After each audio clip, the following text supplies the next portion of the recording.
கிறிஸ்துவில் பிரியமானவர்களே, பிலிப்பியர் 3:20 சொல்லியிருக்கிறது, விண்ணகமே நம் தாய்நாடு, அங்கிருந்து மீட்பர் வருவார் என நாம் எதிர்பார்த்து காத்திருக்கிறோம். திருப்பலியிலும் கூட அதே வார்த்தையைத்தான் குருவானவர் சொல்லுகிறார்.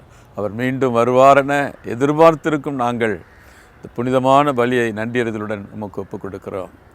விண்ணகம் நாம் அறிந்து கொள்ள வேண்டிய மிக முக்கியமான இடம் அந்த விண்ணகம். 1 கொரிந்தியர் 2:9 வாசிக்கிறோம், கடவுள் அவரை நேசித்தவர்களுக்காக ஏற்பாடு செய்திருக்கிற ஒரு இடம் விண்ணகம். அது மனித அறிவுக்கு எட்டாத வகையில், கண்கள் இதுவரைக்கும் காணாத வகையில் ஆண்டவர் தம்முடைய பிள்ளைகளுக்கு ஆறுதல் அளிப்பதற்காக ஏற்பாடு செய்திருக்கிறார்.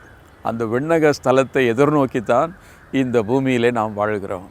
இந்த பூமியினுடைய வாழ்க்கை நிரந்தரம் இல்லாமல் இருந்தாலும் நமக்கென்று ஒரு தாய்நாடு விண்ணில் இருக்கிறது என்பதை நினைத்து இந்த பூமியில் உள்ள கஷ்டங்களின் மத்தியிலும் பேருவகை நாம் கொள்ளுகிறோம். ஆண்டவராகிய இயேசு கிறிஸ்து நம்மை அந்த விண்ணக ஸ்தலத்திற்கு அழைத்து கொண்டு போவார். யோவான் 14:1-2 ஆண்டவர் இயேசு சொன்னார், உள்ளம் கலங்க வேண்டாம், தைரியமாயிருங்கள், உங்களுக்காக ஒரு இடத்தை நான் ஏற்பாடு செய்ய போகிறேன். அந்த இடத்தை ஏற்பாடு செய்த பிறகு உங்களையும் என்னோடு கூட்டிக் கொண்டு சேர்த்து கொள்வேன், நீங்கள் என்னோடு இருப்பீர்கள் என்று சொன்னார். தேவனோடு நாம் இருக்கும்படி, ஆண்டவரோடு நித்திய காலமாய் இருக்கும்படி ஆண்டவர் உங்களுக்காக எனக்காக ஒரு இடத்தை ஏற்பாடு செய்து கொண்டிருக்கிறார். அநேக உறைவிடங்கள் தந்தையினுடைய இல்லத்திலே உண்டு. எல்லாருக்கும் அங்கே இடம் உண்டு. இந்த உலகத்திலே இடமில்லாமல் நாம் இருந்தாலும் விண்ணகத்திலே நமக்கென்று ஒரு நிலையான ஒரு இடத்தை ஆண்டவர் ஏற்பாடு செய்திருக்கிறார்.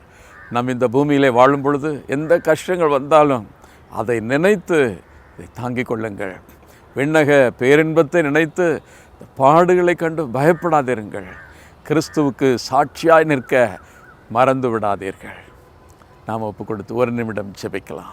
அன்புள்ள தந்தையே, இந்த உலகத்திலே எங்களுக்கு எதிராக வரக்கூடிய துன்பங்களை கண்டு ஒருபோதும் துவண்டு போகாமல் விண்ணக வீட்டை எதிர்நோக்கி இந்த பாடுகளை மேற்கொள்ள ஒவ்வொருவருக்கும் பலனை கொடுத்தருளும். எங்கள் ஆண்டவராகிய இயேசு கிறிஸ்துவின் பெயரா ஜெபிக்கிறோம். ஆமென்.